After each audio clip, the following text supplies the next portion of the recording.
The morning my world ended, it wasn't with a bang, but with an unbearable silence. Her hand cold in mine, her breath gone. At the funeral, a neighbor I barely knew, a woman from across the street, simply looked at me and said, "You shouldn't be alone tonight." That quiet statement was the first ray of light in a darkness I thought would consume me whole. Welcome to Hidden Love Stories. Today, we navigate the treacherous terrain of profound loss and the unexpected lifelines that can appear in our darkest hours. It's a story not of grand romance, but of quiet empathy and the slow, courageous journey of a heart learning to beat again. Can kindness from a near stranger truly light the way back from despair? If you've ever witnessed or experienced such a profound, unexpected connection, we invite you to share your reflections. Your subscription and likes enable us to continue sharing these deeply human and often overlooked narratives. My name's Ethan. I'm 28, living in a small, forgettable town in Nebraska where life moves at its own unhurried pace. I'm an auto mechanic. Oil changes, brakes, the usual symphony of a garage. It's honest work, pays the rent, keeps my hands busy, which has always been a small mercy. I learned young about being on my own. My parents were killed in a car crash just after I graduated high school, when I was barely 19. No siblings, no relatives reaching out, just me and a silence that settled too early. But the universe, in its own inscrutable way, doesn't always leave you in the dark. At 20, struggling through my second semester at community college, I met Olivia. She was different, not in a loud way, but in the quiet intensity of her presence. Smart, with deep green eyes that always seemed to hold a universe of unspoken thoughts, a gentle beauty that wasn't trying to impress anyone. We sat next to each other in an introductory sociology class. She rarely spoke at first, but I noticed the details: the chipped yellow thermos she brought coffee in every day, the way she'd underline passages in her textbook 3, sometimes 4 times, if a concept truly resonated with her. It took me weeks, but I finally worked up the nerve to ask her out. She said yes, a small, almost surprised smile gracing her lips. It turned out Olivia didn't have anyone either. A true orphan, her mother gone since infancy, her father when she was just 16. She'd navigated a landscape of relatives and small temporary apartments, working shifts at a local bookstore. Yet she moved through the world with an unshakable belief that her story wasn't over. We understood that about each other, that quiet resilience forged in loss. "Maybe we're all fundamentally alone, Ethan," she once told me, her gaze steady. "But that doesn't mean we have to feel that way." Those words became a quiet anthem for us. 6 months later, we moved in together. A tiny one-bedroom rental, complete with a faucet that dripped a constant, maddening rhythm and walls so thin we knew our neighbor's dinner schedule. We didn't care. Our nights were filled with old black and white movies, instant ramen doctored with too much hot sauce, and whispered dreams of a future we'd build together. A little house with a wide front porch, a scruffy dog, maybe 2 kids. She had her heart set on naming our daughter Clara. I liked the sound of it, the way it felt on my tongue. We got married on a rainy Saturday in late September. I borrowed a suit from my boss at the garage. Olivia found a vintage lace dress at a secondhand store and, with nimble fingers, altered it herself until it looked like it was made for her. It was just the 2 of us and the justice of the peace, whose office smelled faintly of old paper and forgotten coffee. We didn't need a crowd. That day, with the rain drumming softly against the courthouse window, felt like the true beginning. Something solid, something blessedly permanent. For about a year, it was everything we dared to hope for. Then, the tiredness began to creep in, a constant companion for Olivia. Headaches shadowed her bright smiles. Nausea became a frequent, unwelcome guest. She brushed it off initially: stress, low iron, the usual suspects. But one night, the floor of our tiny bathroom met her with brutal force. I drove her to the ER, a cold dread coiling in my gut. After a week of endless tests, sterile hallways, and hushed doctors, they gave us the words that shattered our world: lymphoma, stage 3. I remember nodding, pretending to comprehend the medical jargon, but my brain was just white noise, a roar of disbelief. Olivia, bless her soul, held my hand the entire time, her eyes filled more with concern for me than for herself. From that moment, my life reoriented. Everything became about her. I dropped out of college, the sociology textbooks gathering dust. I picked up every extra shift I could at the garage, then added a second job pumping gas at a station on the edge of town, and later, graveyard shift deliveries. Sleep became a forgotten luxury, maybe 3 hours a night if I was lucky. We threw everything we had at it: chemo that ravaged her beautiful spirit even as it fought the disease, alternative therapies whispered about in desperate online forums, relentless fundraising for a specialist, a few states over, a long shot we clung to. I sold my old truck, the one I'd rebuilt with my dad. When the bills mounted higher, I sold her engagement ring, the small diamond we'd picked out together. She cried when I told her. I held her, whispering it didn't matter. Nothing mattered but her. There were good days, slivers of hope when we dared to believe she was getting better, when her smile returned and she'd joke about the abysmal quality of hospital food. But the bad days outnumbered them, steadily, relentlessly.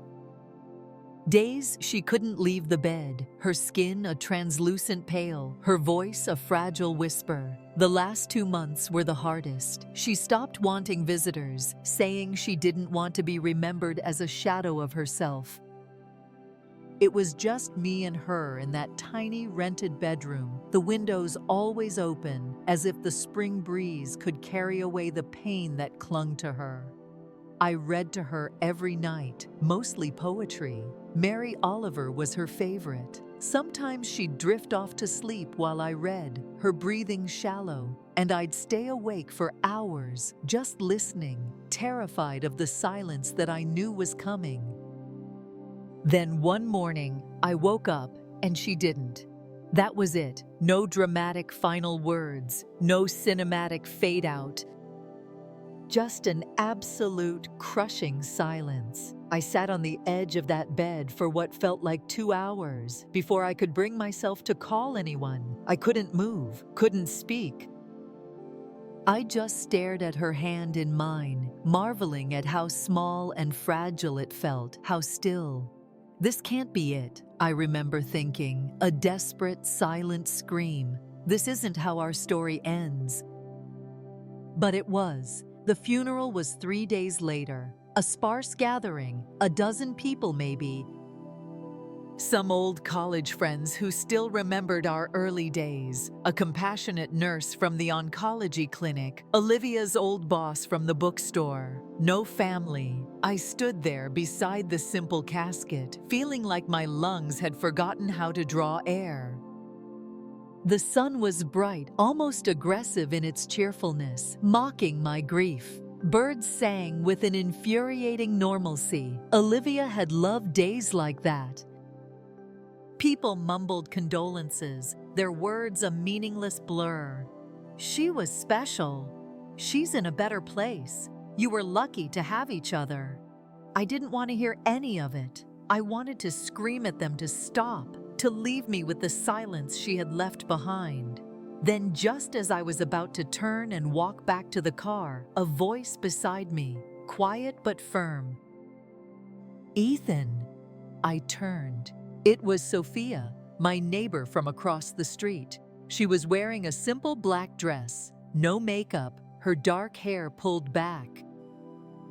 I barely knew her beyond a few polite hellos exchanged while taking out the trash or shoveling snow. She looked at me, her gaze calm, steady, and unnervingly direct. "I'm coming over tonight," she said quietly.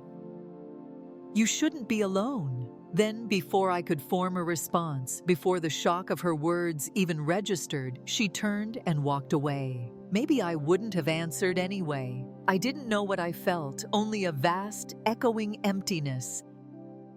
I didn't want anyone around, but something in the way she said it, not an offer but a statement of fact, something certain, it cut through the fog. Like she already knew I'd need someone when the silence in that empty house became too loud to bear. And she was right. After the funeral, I didn't go anywhere but home. I walked into the house Olivia and I had shared, and for the first time, it felt utterly foreign, a museum of a life that was no longer mine. Her shoes were still by the door. Her favorite coffee mug sat in the sink, half-rinsed from the morning before her last admission to the hospital. The worn throw blanket she always used was folded neatly on the couch, exactly where she'd left it. I didn't touch anything. I just sank to the floor in the living room, my back against the wall, clutching the framed photo of us from our rainy wedding day. I didn't cry. I just stared, feeling like an observer in someone else's tragedy. There was no manual, no set of instructions for what came after losing the person who was your entire world. As the sun began to set, the house grew darker, but I didn't turn on the lights.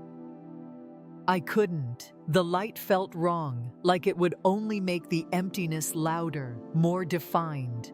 Around 8 o'clock, a soft knock on the door. I almost didn't answer. Then I remembered Sophia's voice, calm and confident. I opened it.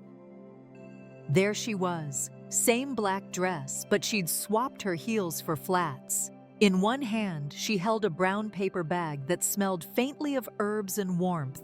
In the other, a thermos.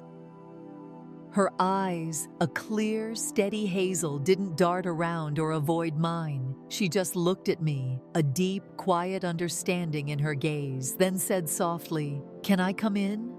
I nodded, stepping aside, the words still lost somewhere in my throat.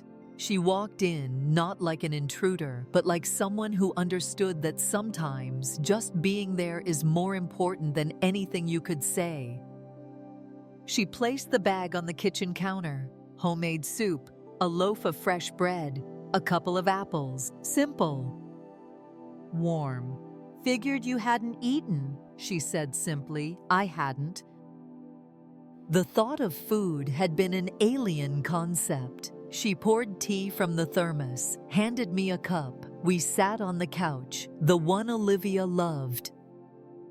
For a long while, neither of us spoke. The silence wasn't uncomfortable, though. It was grounding.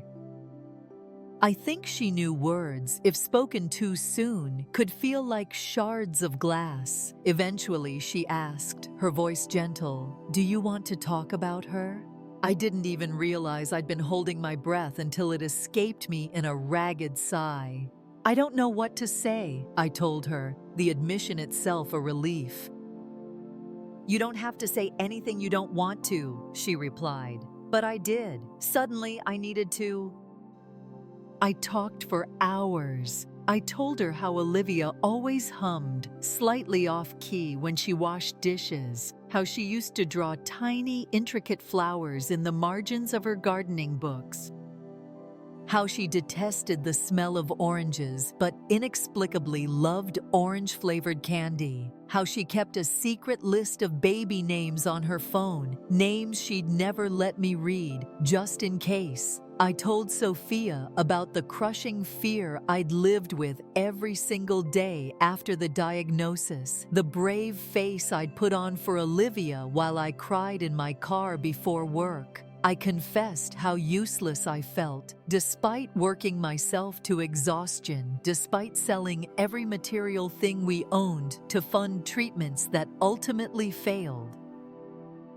I even told her how I'd started counting the days I had left with Olivia, a twisted secret calendar I couldn't stop flipping through in my mind. Each turned page a fresh stab of pain. Sophia didn't interrupt once. She just sat there, holding her tea, listening as if my fragmented memories were the most important story in the world. Her eyes never left mine, even when my voice broke or I paused, struggling to find the words. I don't remember everything I said that night. Some of it was a jumble, raw and unfiltered. But I remember the feeling, like a dam inside me had finally, mercifully, cracked open after months of holding everything back. At some point, I looked at the clock, 2 a.m. Sophia hadn't moved, hadn't shown any sign of restlessness. "You can go home," I said quietly, my voice hoarse. "You've done more than enough." She shook her head, a small, definite movement. "I'm not going anywhere until I know you're okay." "You don't even know me," I said, the exhaustion making my words blunt.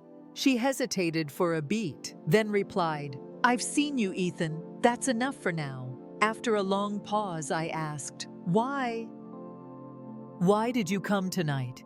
She looked down at her teacup, then back at me, her gaze unwavering. "I've lived across the street for 3 years. I watched how you looked at her when you walked her to the car. I saw you mow her side of the lawn even when yours was overgrown. I saw you fix the mailbox after the snowplow hit it. I saw you bring her flowers, not just on special occasions, but on random Tuesdays. I saw what you gave, Ethan. I just didn't want you to come back to an empty house and think no one noticed." Her words hit something deep, because I thought no one saw the small acts of love, the desperate fight. I thought I'd just fade into the silence, and no one would even notice I was gone too. She stayed until almost 4 a.m. We didn't fall asleep. We just talked, and sometimes cried, and then just sat in a silence that was no longer empty. When she finally stood to go, she turned at the door. "I'll check in tomorrow," she said. "And I'll keep checking in, if that's okay." "It's okay," I managed to say. And I meant it. For the first time since Olivia had passed, something inside me shifted. Not a miracle, not a solution. Just a little less alone. The quiet acts of watching, of noticing, of simply being there. Sometimes these are the most profound expressions of love and support. How has an unexpected kindness impacted your life or the life of someone you know? We invite you to share your stories in the comments. Your subscription to Hidden Love Stories helps us continue to illuminate these extraordinary human connections. The next day I woke without an alarm, staring at the ceiling. No appointments, no errands, no hospital visits. The house was too quiet, yet Olivia's presence felt imprinted on the walls, a weight in my chest. True to her word, Sophia knocked just before noon. She didn't stay long, just dropped off a container of lasagna and asked if I needed anything from the store. I said no, thanked her. She smiled gently and went back across the street. I didn't eat the lasagna right away. I stared at it in the fridge, then closed the door, returning to the couch, a prisoner of my own grief. But around 3 p.m., I finally heated it. It wasn't just good. It was exactly what I hadn't realized I needed. Warm, real, human. The days that followed were a blur. I spent most of my time inside.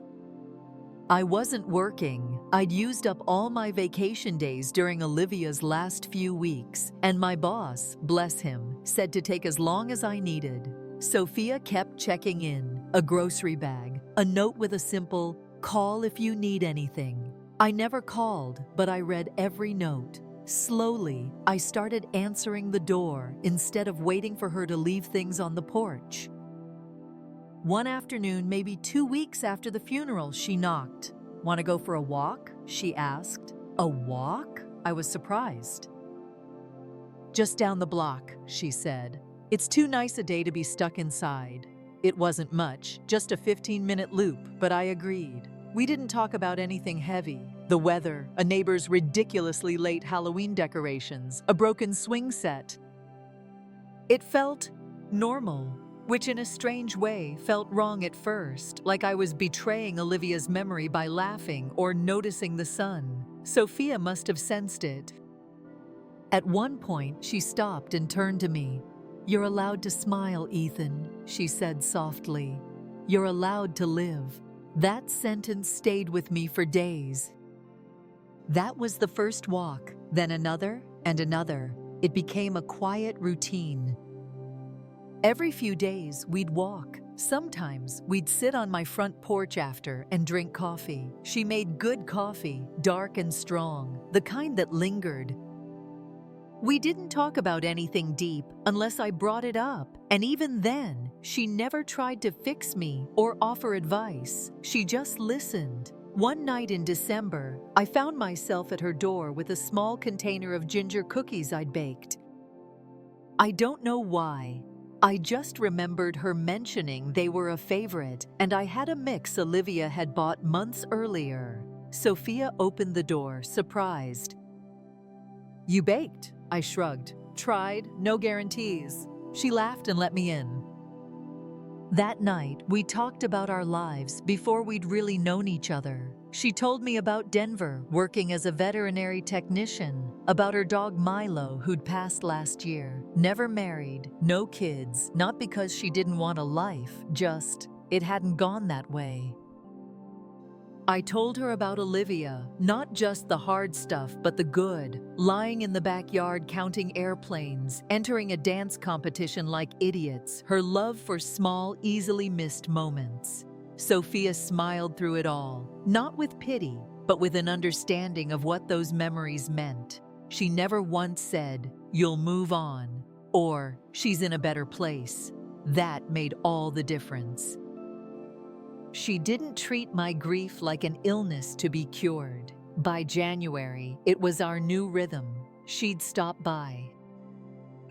I'd text sometimes. She'd bring soup. I'd fix a loose railing on her porch, not to repay her, but because it felt good to do something for someone again. One snowy morning, I woke early and shoveled her driveway. She opened the door wearing a heavy sweater, holding coffee. "You didn't have to do that." "I know," I replied. "But I wanted to." She smiled, and I saw something quiet but deep in her eyes.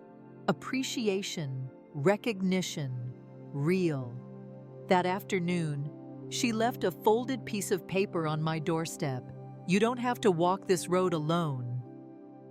I see you. I'm still here." I sat with that note for a long time. I didn't cry. But something shifted, not healed, not even close, but not bleeding as much. The silence in the house didn't feel quite as cruel, the air a little less sharp, and for the first time since Olivia passed, I caught myself humming in the kitchen making coffee, just like she used to. Winter slowly yielded to early spring. About 5 months had passed. My grief hadn't disappeared, but it no longer sat on my chest like a crushing weight every morning.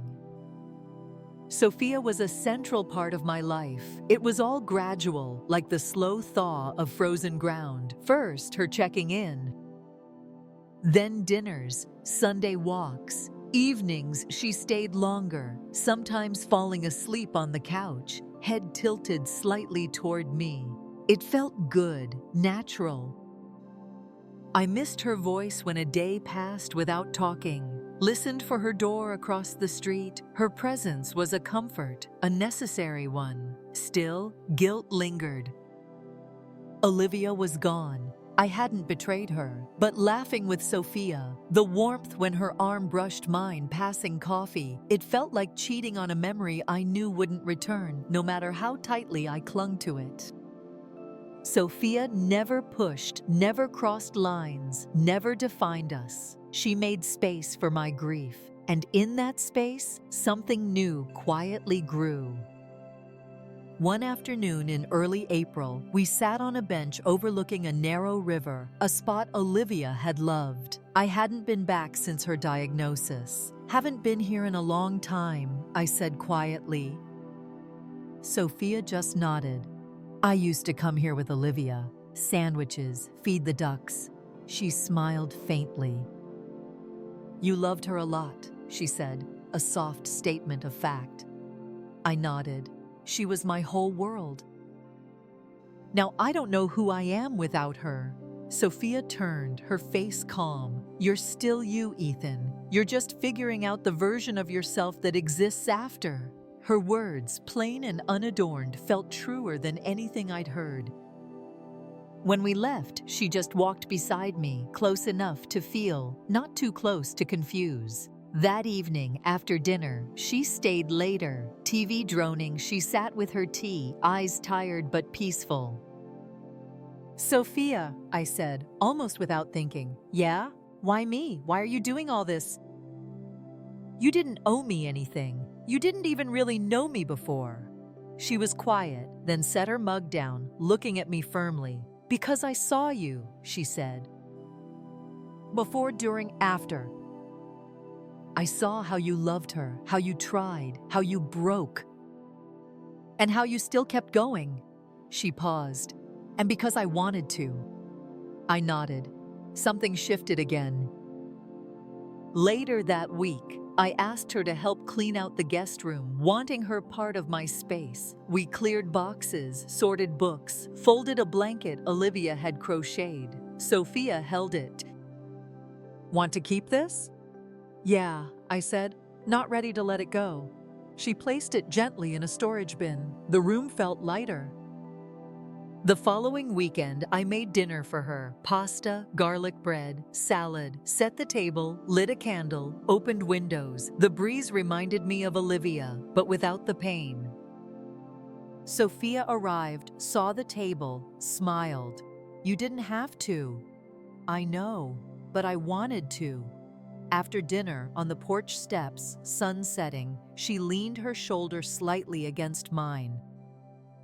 Not a declaration, not romantic, unlabelable, but real, a beginning. "It's been just over a year since Olivia passed. Sometimes I still wake expecting her, dream of her like a memory that didn't know it should end. Grief changes shape, quieter, less sharp, but there." Sophia and I live together now. About 3 months after that porch night, she suggested moving. Might help to be somewhere that doesn't carry so many ghosts. She was right. Traces of Olivia were everywhere. I hesitated, not wanting to run, but it was about making space for something new. Sophia deserved that, so did I. We found a small, new, untouched house nearby. Blank pages. The day we moved in, standing in the kitchen, I felt hope. Sophia didn't pressure marriage. We didn't need paperwork. We chose each other daily. More meaningful. We talked about the future, casually, gently. Someday became soon. Last fall, Sophia told me she was pregnant. I didn't panic. Stared, then put my hand on her belly. Still flat, early. "Real?" "You okay?" she asked. I nodded. "I think so." "I'm happy." It surprised me to say it, but I meant it. Quiet preparation. Painted the nursery light green. Forest animal decals Olivia would have loved. Second-hand furniture. Every appointment. I cried at the first ultrasound, seeing that flicker, life happening again, undoing something knotted inside me. Sophia gave birth to a boy in March. We named him Leo. She asked once if I wanted to give him Olivia's father's last name. "No," I said. Not to forget Olivia, but this child, this life was ours, a new chapter. I held Leo the day he was born, whispered he'd know about love, strength, the people before him. He'd know Olivia, not just someone I lost, but someone who helped shape the man holding him. We got engaged the week after Leo turned 2 months. Morning coffee, her holding our son, hair messy. "Let's do it," I said. "Make it official." She smiled, kissed my cheek.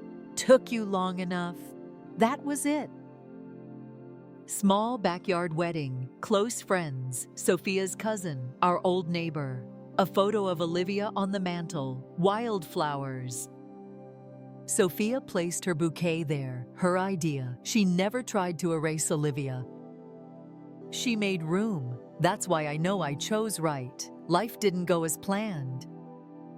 It rarely does, but it went on and became beautiful again, different, quieter, maybe better. I still miss Olivia, always will. Loving Sophia doesn't take from that. It adds, reminds me I can grow, heal, build again. Now, morning kitchen, Sophia feeding Leo, our son laughing, no guilt. Gratitude for Olivia, for Sophia's silent nights. For the second chance, love doesn't replace love, it grows around it, builds on it. And if you let it, it saves you. The journey through profound grief often leads to unexpected harbors. Ethan and Sophia found a quiet love built on understanding and shared tomorrows. What are your thoughts on their path to healing and a new family? Share your insights with us in the comments. If this story of resilience and unexpected love touched you, please subscribe to Hidden Love Stories and give it a like. Your support allows us to continue bringing these deeply human narratives to our community.